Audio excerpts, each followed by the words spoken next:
This happened a few winters ago. I had just finalized my divorce about 6 months earlier, and to put it lightly, I needed a reset. Christina, my girlfriend at the time, suggested we take a trip somewhere quiet, something different from the chaos I'd been dealing with. We found a rental on a lake in upstate New York, and I booked it for a week without much thought. The place was exactly what I was looking for. A modern but cozy house positioned right on the lake, surrounded by woods, with only a handful of other properties scattered along the shoreline. Most of them were empty. It wasn't exactly peak season for lakefront living. I welcomed that though. I really just wanted to be as far from civilization as possible. The host wasn't going to be there, but he gave us some detailed instructions on where to find the keys, some stuff about the house, all the standard Airbnb stuff. We arrived in the morning. And when we got there, there was a small package sitting on the front steps waiting for us. There was no return address, just a little handwritten note that said, "Enjoy your stay, make sure to stay warm." That part was kind of cute. But there was something else in the package, a tiny box of matches.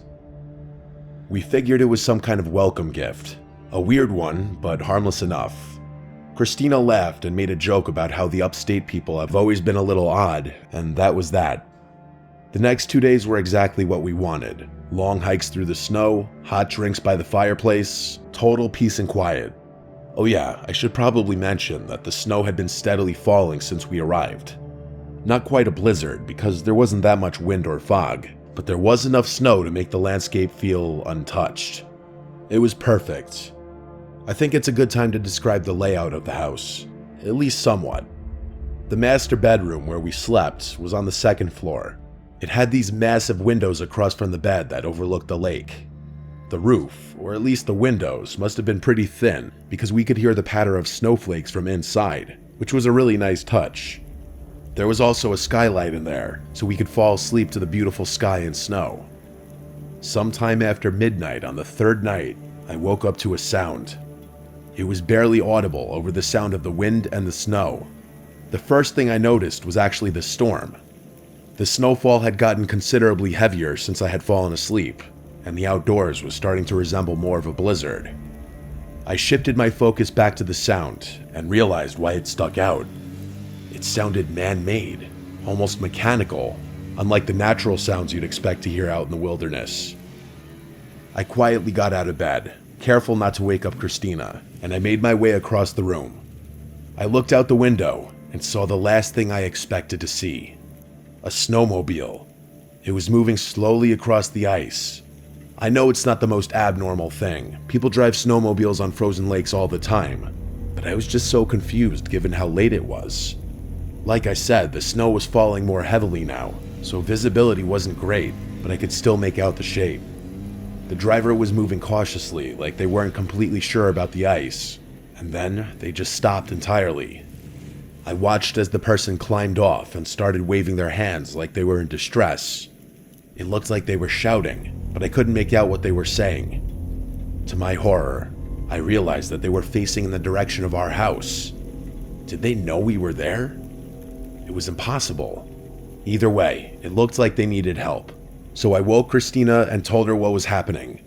Then I got dressed, went downstairs, and stepped outside onto the deck. It was freezing, even with the layers I was wearing.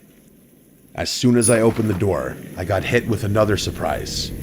The person on the ice was a woman. I could tell because she was shouting for help, saying, "Thank God someone's there," and repeating that she lost her little boy somewhere in the snowstorm. It sounded like she was crying, or borderline hysterical. It wasn't a question of whether or not I'd help.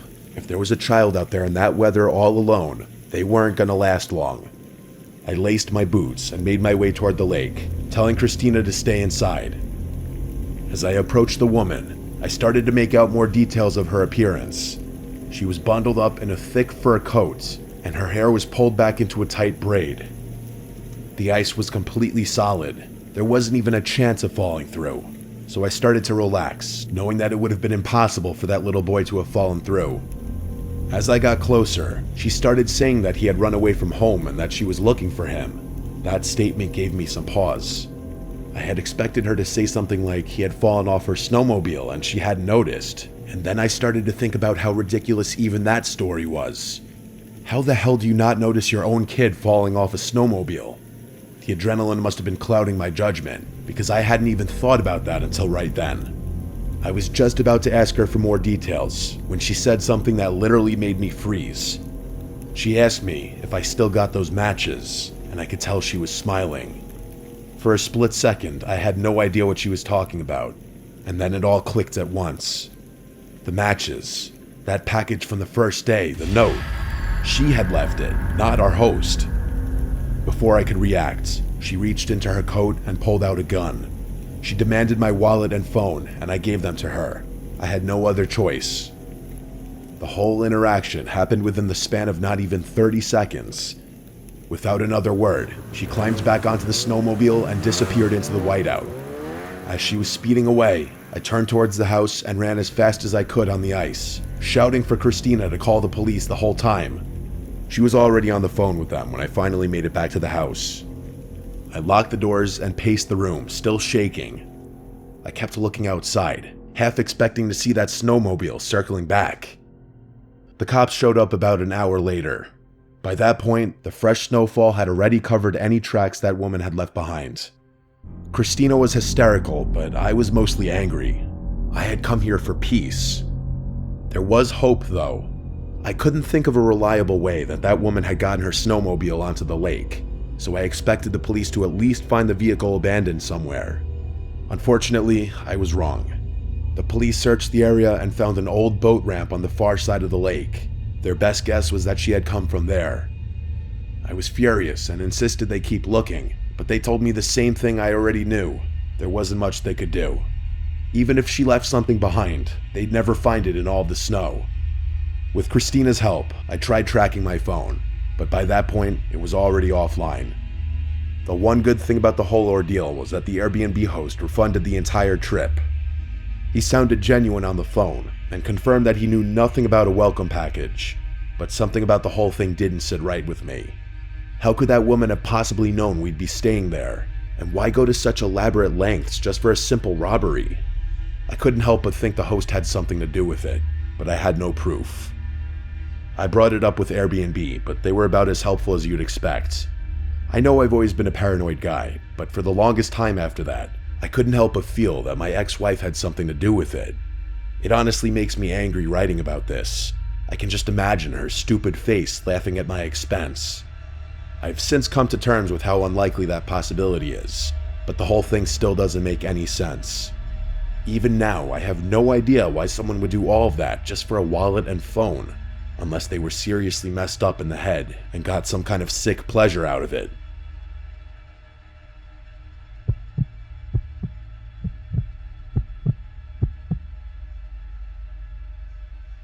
My family owns a Northern California lake house that we visit for a couple of short weeks out of the year during primetime summer weather. It's 2 stories tall with an attic. When my younger sister and I were little, we used to climb into the attic and pretend we were camping with sleeping bags. We would even bring our puppy up there. There was one small window in the attic that we would peer through to look down at the lake. We always got a kick from watching people. In our early teenage years, we got a bit too big for both of us to stay in the attic comfortably, so that put an end to our sleeping bag antics. Looking back, it was a little sad, but everyone's got to grow up eventually. When our grandparents died, my parents inherited the remainder of their furniture. We had some space to fit the bigger furniture pieces, but the attic ended up getting stuffed with the smaller hand-me-down items.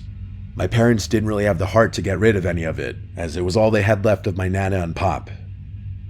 It felt bittersweet putting all of my grandparents' stuff up there, but it felt reassuring knowing that little pieces of their most cherished items were still watching over us in a way. That whole period honestly felt like the ending of my childhood, and I bet my sister would agree.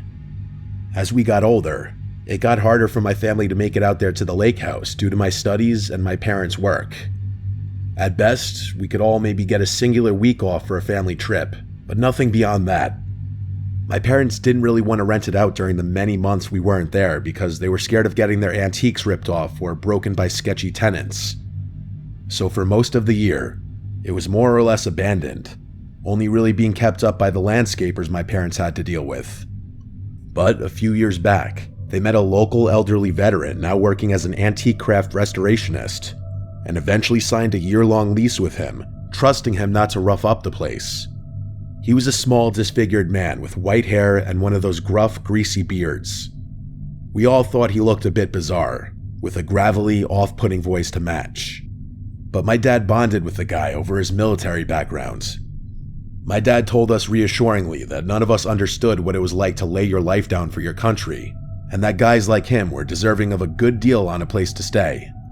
We didn't really have a say in what my dad decided to do, but I can tell firsthand that this elderly man seriously creeps me out.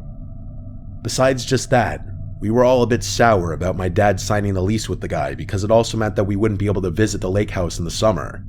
Anyways, my parents could use the extra cash while putting us through college, so my sister and I got over it. Even though our parents trusted him to keep the place from burning down, they would periodically check in on him through a little prodding from the landscaper workers. Plus, my parents had to make sure he hadn't fallen or had any issues that had gone unnoticed. These indirect check-ins seemed like the perfect solution. We stayed out of his nose, but still got peace of mind. You might call that a little invasive, but this guy was getting a great deal on the place anyway. I guess an elderly, crusty guy in his twilight years couldn't really care less about occasional questions from laid-back landscapers now and then. It wasn't like he was going to be able to physically keep the lake house in shape by himself anyway. My dad reasoned that his rent at least covered the maintenance. Despite it looking like he'd been a decent tenant, that all went out the window when the maintenance guys pointed out his predatory behavior to my mom over the phone. They told my mom that while doing landscaping for the neighbors' yards, they'd often spot him sitting weirdly on the porch, staring at the children by the lake. They said they had caught him doing other things too that I don't really feel comfortable repeating. My mom was a real saint, and absolutely loathed the idea of a disfigured old man eyeing children while being a tenant in her beloved lake house. For months, she talked my dad's ear off about it until he couldn't take it any longer. I still remember my mom screaming at him about how irresponsible it was for us to be accommodating a potential predator. My dad finally cracked. When the end of the year-long lease was up, my dad tried to let him down easy. He had high respect for him as a veteran. My dad lied and told him that they planned on having some work done to the house that would leave him without electricity or plumbing for a few months. The guy left without too much of a fuss. It wasn't like the money my parents had made off of him was great. They assumed he'd be able to find another spot just fine. My mom told my dad to stop worrying about him so much. My mom wanted him out of there as quickly as possible, so we even paid the landscaping guys a little extra to help him grab his belongings.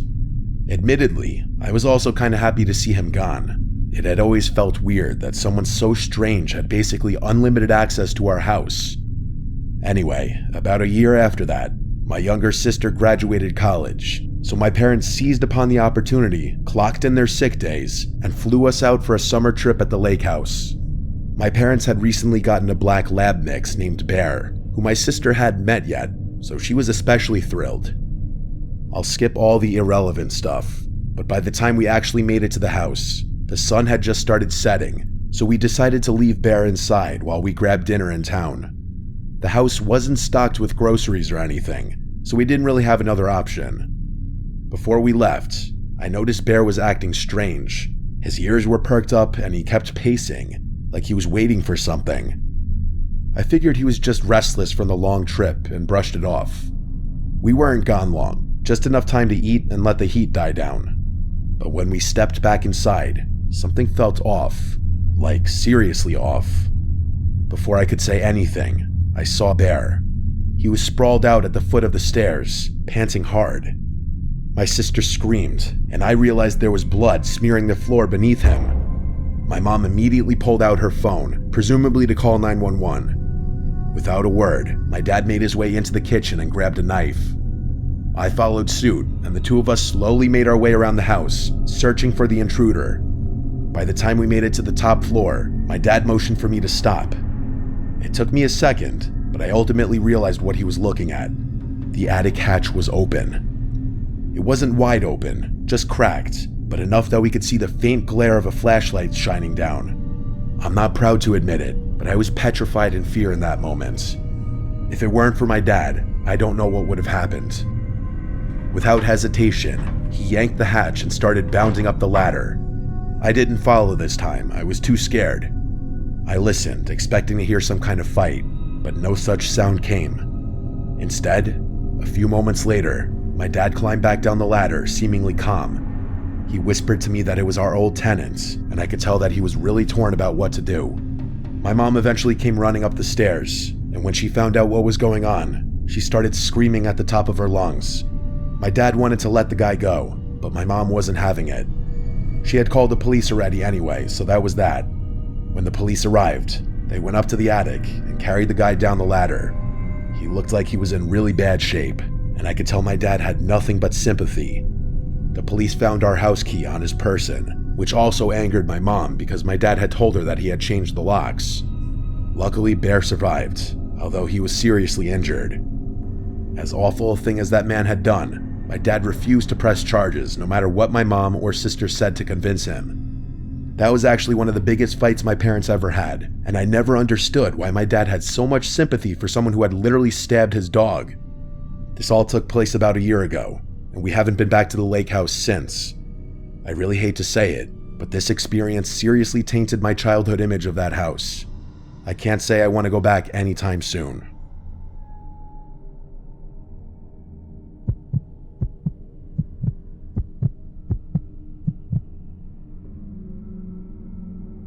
This happened last summer. I was 20 years old. My name is Kevin. My friend James comes from a very wealthy family. His dad is like an IP lawyer who contracts with the US government or something. They've got a bunch of properties all over the country and a handful of international ones too. That's the kind of wealth I'm talking about. One of their houses is on a relatively large but overall pretty secluded lake. The lake itself isn't so big that you can't see the houses on the other side of it, but it would be a workout and a half swimming across the whole thing. James' parents were never around, so he pretty much had unlimited access to that house, and he often invited friends over, with permission of course. There's something about being out on the lake that makes you feel invincible. It's a different feeling than the beach for sure. I'm not really sure how to explain it, but there's more of an exclusive vibe to it. Hopefully I can be successful enough to afford one day. Like I said, the lake itself is pretty secluded. Big fancy houses line the perimeter, but most of them would usually sit dark and empty. A lot of them were vacation homes for people who barely even used them. It's honestly kind of a shame thinking about it. There are upsides to that though. James would throw the craziest parties there because there were usually no neighbors to call the police. This night was different though. It was just the two of us, having a more chill night. I won't get into it, but I had just broken up with my girlfriend of 3 years and I was in dire need of some bro time.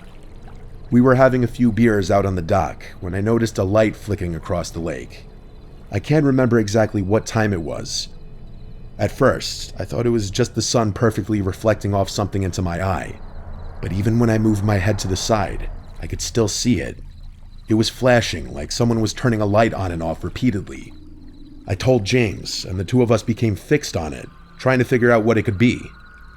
At some point, we realized the flashing wasn't random. It was following a pattern. 3 short bursts, followed by 3 longer ones, followed by 3 short ones. I guess I'm dumb for not knowing this, but James snapped his fingers and said it was Morse code. I looked at him like he was crazy and asked him when in the world he had learned Morse code. He told me he didn't actually know it, but he knew what 3 short, 3 long, 3 short meant. SOS. I called BS and pulled out my phone, but to my surprise, he was actually right. Like I said, maybe I'm dumb for not knowing that, but I'm not really one for obscure knowledge anyway. The flashing continued for another minute or so, following that same pattern, before stopping abruptly. The two of us had just been staring at it the whole time. I really didn't know what to think. It could have been a joke, but there was always that chance that someone was actually in trouble. James immediately suggested calling the cops, but I reminded him that we'd been drinking and we weren't legal yet. I was honestly fighting a DUI charge at the time, so the last thing I needed was another run-in with the police. He wasn't thrilled about that answer, and I could tell he was torn about the situation. The two of us couldn't really think of a rational explanation besides a kidnapping or something along those lines. We thought it might have been someone who had fallen and needed help, but that didn't make any sense because they probably would have just called the police. We've always been those adventurous, delinquent type guys, so we decided it was worth checking out ourselves. If it turned out to be serious, we'd call the police then. We went back inside. James' brother had a bunch of switchblades lying around his room. He was kind of a weird kid. So we grabbed a few of them just for peace of mind. James said he was good to drive and that we should drive around the lake to that house, but I told him I really wasn't comfortable with that for obvious reasons. He joked about my situation and I laughed it off. If we weren't driving, there was only really one other option. The two of us walked back out to the yard and dragged James' dad's kayak into the water. We were laughing at first, enjoying the adventure of it all, but the further out we got onto the lake, the quieter we got. I think both of us realized how dumb of an idea it was, but neither of us wanted to be the one to spoil the fun. The sun had almost fully set at that point, and it was getting harder to see. It wasn't pitch black or anything. We had light from some of the lake houses to guide us, but it was still a bit unsettling. As we got closer, the house came into view. It was big like the others, but it was obviously not maintained very well. For starters, the dock was half collapsed, literally. Half of it was just sunken into the water. The flashing had also stopped, which was kind of a bad sign too. We had planned on just tying the kayak to the dock, but we obviously couldn't do that anymore given how unstable it looked. Luckily, the yard wasn't too high up above the water, so we beached the kayak on the yard instead, careful not to slip on the rocks. I felt the adrenaline rush start coming on. I could tell James was feeling the same thing. We looked up toward the house. The light had been coming from the second floor, that much we knew. James was freaking out at that point and insisted that we just leave and call the police. I told him we'd have to kayak all the way back to his house to even do that, as there was no service on the lake and that we need to connect to Wi-Fi. I reminded him that we had explored 1 million abandoned buildings before, and this wasn't too different. He wasn't thrilled with that logic, but agreed anyway. Believe me, I know how dumb this was. Everyone I talk to about this shares that same opinion, but I've never been one to make good decisions, and neither is James. We didn't walk to the front door. That would have been suicide. Instead, we crept around the house until we found a window that was unlocked. The two of us silently slipped inside. The house was empty. Not just abandoned, but empty. Like stripped. There was no furniture and no junk in there either. To be frank, there was no signs that anyone had ever even lived there. The floors and walls were completely bare. We moved cautiously through the rooms, looking for the stairs. There was no one in sight, and all the rooms were just as empty as the first one had been. We finally found the stairs and slowly made our way up. I had made a mental note of where the window was, and we slowly walked down one of the hallways until we got to what I guessed was the room the light had been coming from. I pressed my ear against the door and heard nothing. I glanced over at James.